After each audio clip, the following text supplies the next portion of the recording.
మన ఇంటి చుట్టుపక్కల దొరికే ఈ పిచ్చి మొక్కతో ఎన్ని ఉపయోగాలు ఉన్నాయో ఈ వీడియోలో చూసేద్దామా. పల్లెటూరులో ఉండే వాళ్ళందరికీ ఆల్మోస్ట్ ఈ మొక్క తెలిసే ఉంటుంది. ఈ మొక్క పేరు వచ్చేసి పిప్పింటాకు. ఎవరికైనా పుచ్చిపన్ను ఉండి పుచ్చిపన్ను నొప్పితోటి బాధపడే వాళ్ళకి ఈ ఆకు చాలా రిలీఫ్ ఇస్తుందంట.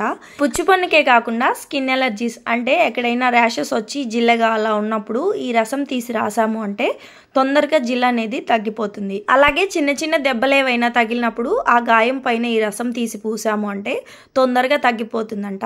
ఇక్కడ మా నాయనమ్మ పన్ను నొప్పిగా ఉంది అనేసి ఈ ఆకు తీసుకొని ఈ ఆకుల్ని చేతుల మధ్యలో పెట్టి బాగా నలిపాము అంటే దాని రసం అనేది కొంచెం బయటకు వస్తుంది.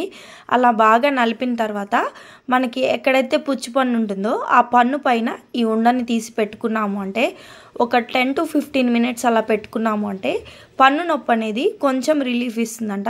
ఎవరికైనా యూజ్ అవుతే తప్పకుండా ట్రై చేయండి.